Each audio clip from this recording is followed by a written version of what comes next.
Hi, it's Jared from Strong Roots Farm. Today we're talking about new calf problems.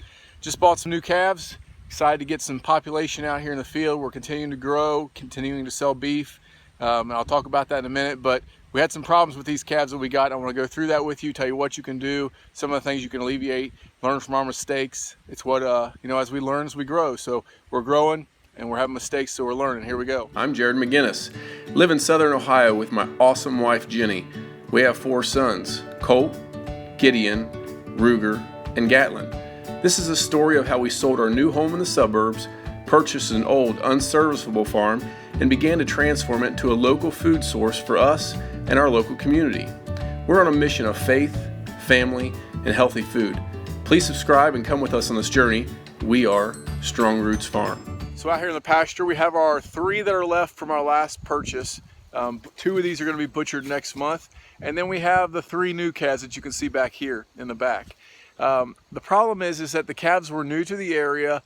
They were skittish. So we tried to do some different things. And let's go over each one of those and we'll go over how we name these calves accordingly. So here behind me lies our issue. We've got all this nice woven wire fence. Everything's put up. We've got some barbed wire you need to put up in spots. But other than that, the fence is really nice here. We have good, strong fence. It took us a long time. We took our time with it. There's a video on that if you want to watch how we did it, but we've got strong fence. The problem is I had all these gate openings. So when I was designing these paddocks and the way we were structuring this perimeter, we wanted to have a lot of easy access. So gates everywhere. There's about 7 of them here. We only have 15, 16 acres here. So put in a lot of gates. The issue was I brought our first batch of cows here, the steers that we had here, they were already used to single wire polyethylene fence, right? So this electric wire, we're moving them daily. They're already used to it. And I thought, okay, we'll bring them here, I'll put them in that, and I'll get those gates up. The gates are about 120 bucks a piece. Right now I have 1 up front, but other than that, I still need 6 more. The cows, the problem is they were doing so good on the electric fence, I neglected to buy these gates. So I've talked about lean manufacturing, about only buying what you have to have, about looking at things that way, and so sometimes that can get you in trouble. So if you're spending money on safety and security of animals, it's probably a good purchase. But I neglected to do it. I didn't buy gates for these sections, these openings, and the first night I put the cows in the pasture, they ran underneath the electric fence, got spooked in the night, went outside of the gate area, got on the other side of the fence, couldn't get back in with the cows, so they got spooked and ran off. In one night, a calf went 5 miles. He crossed 2 creeks that are at least 30 foot in width. They had water in them. He crossed 2 creeks 5 miles away. And so I had to drop my pride a little bit. I searched and searched, followed tracks, made this huge mistake, and I'm bummed. Lost this cow that we've only had for 2 days, and here he is, he's gone. So, I'm like, what do I do? So I dropped my pride a little bit. I had to make a post, put it on Facebook, say, hey, I've made a mistake. I'm a farmer. I'm an idiot. I've done some dumb stuff, and my cow is out. So if you see this, luckily I had a picture, which is one thing I would recommend, that you get a picture of every new animal on your farm. I had a picture, had some nice friends sharing it, people saying good luck. I did like when people liked it on Facebook, and I'm like, my cows are out, and you like that. I don't understand if that's good or bad, but either way, somebody finally called and said, hey, I got an extra calf in my pasture over here. My neighbor let him in the gate thinking it was mine. And so come over and get him. Got lucky, got a calf back. Got these crowd gates. I've always had these around. We use them to load and different things. It's a nice set to have. Bought them real cheap in an auction. So we've been putting these crowd gates up until we get our final fence gates up. But that's what caused the issue. Overall, we had an escapee, and it's a problem. So now I've alleviated that. Let's talk about how to do. I got some few things that you can do to not have this happen to you. The thing is to have permanent fence. Okay, so Salatin talks a lot about letting fence be temporary for 3 years before you put it in permanent. He's not talking about outer perimeter fence. He's not talking about property line fence. He's talking about paddock fences. So hard fences, setting up, moving around water sources, ridge line fences. That's what he's talking about. He's not talking about on the outer perimeter fence of your property. That is a must. Okay, you have to have good fence. Cows will get out, sheep will get out, hogs will get out. You have to have good fence on the outer perimeter of your property. If you want to use temporary fence like I'm using with this electric, it's great. but the main thing, you got to have good outer fence. We gave them a few days on what I would call fence to fence time, okay? So we have a paddock up there by the barn. It's all hard fenced for winter or whatever we're going to use it for at times. It's nice to bring them up there and get them in. We load from there, those kind of things. So I put them in that. It had plenty of grass in it. Put them in there for 2 days, had the other cows up right next against them, so they had this fence to fence time. They could get used to each other but not be able to touch each other. Then I moved them out to the pasture. I only had one line when I started. That's what caused the problem. Now we have 2 lines. So we went a little lower with our poly wire. I'm going to do this about a week. They're not touching it now. They're staying away from it. Everything seems to be okay. But when they're calves, they're young, they're skittish, they're in a new place, and they're lower. So the height of this wire isn't so low. So I recommend the 2 lines. So that's what we did, and it's worked so fine so far. So second, I talked about it a little bit, is this fence to fence time. Make sure you have a way to gate off, or in a different square paddock or whatever you have, a way to keep these cows apart from each other for a few days before you intermix them. So number 1 was get your fence correct, your temporary fix lower. Number 2 is do some fence to fence time. The last thing I'm doing is I'm allowing them to back graze longer than I usually would, okay, further than I usually would. So usually it's 2 days. They're the paddock that they're in, here's tomorrow, there's today, and then 2 more days back behind that. They can only back graze 3 days. So the flies don't have chance to hatch from the manure that's back there 3 days. It takes about 5 to 6 days for those flies to hatch. And I push them up. With these new calves, the number 3, the third thing that I did was that I'm allowing them to back graze some more. It's nice, it's late, fall here, we're in October, flies aren't so bad.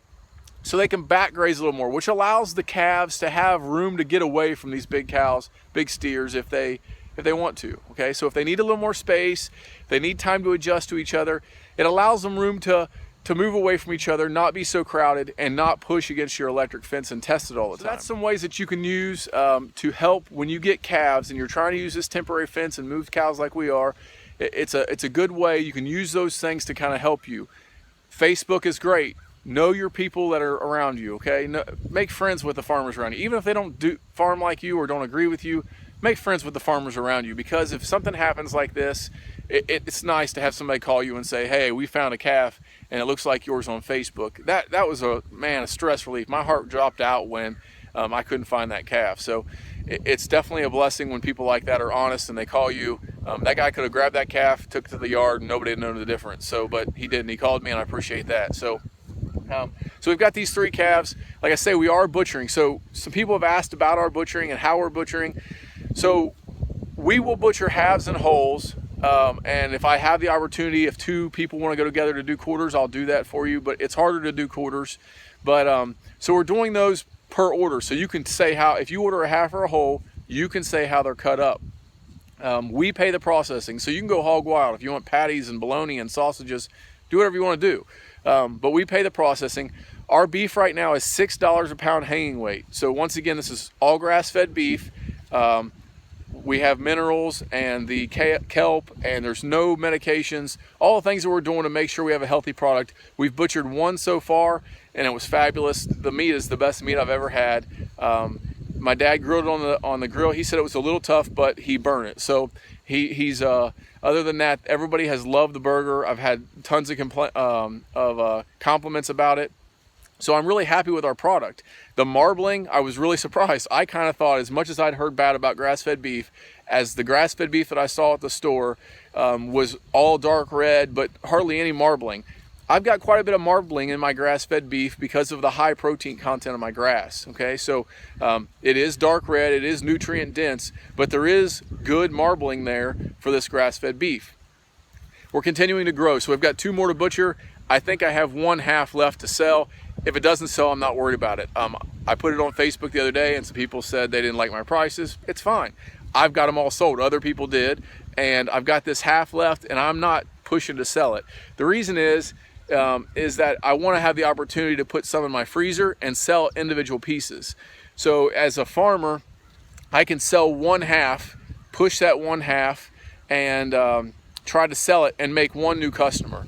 Or I can take that half, divide it up into, let's say, 8 or 10 smaller bags, and have 8 or 10 customers. So I'm gaining those customers. Plus, those are some of the people that I want to feed. Those people that are like, I just don't have $1,500 right now to put a half in my freezer, but I have $150 and I would love to try your meat. So I'm going to do that. I want to meet the needs of those people as well, and so that's what we're doing. I told you we talked about the names. So we've got the 3 new calves. I sold one of them already. I've got a guy a kid actually, he's 10 years old. He wants to buy a calf and put it here, and I've made a deal with him that he buys the calf. He saved up $500 somehow. He's going to buy this calf, and he owes me 100 hours of labor. So he's going to come here, a few hours on the weekend, and then through the summer, he's going to come and learn how to farm, and part of that education thing. He's going to be a help to me. The kid's an intelligent, strong kid. So he's going to do that, and then he's going to be able to sell the cow here in a year or so, year and a half, and make that profit. It's worth it to me. I really love giving back and having a chance to educate somebody older. He's good to my son, and it's a chance to educate and grow farmers like that. He's not from a farming family, so that's what we're kind of interested in. So one of these out here, he's going to name. The brown one here, my wife says this looks British or English, so she named him Sirloin. Apparently he's knighted. And then the black one with the small spots on his face over here, this is the one that escaped. He's the prison breakee, so my wife named him Michael Schofield. So I don't normally name my animals, but it is kind of fun. My kids like it, so that's what your support. We appreciate you guys following us and watching our videos. Please subscribe, share us with your friends on Facebook, spread us around. We always enjoy the comments that we get as well, so thank you for all those things. We hope these things help you. That's the reason we're doing these videos.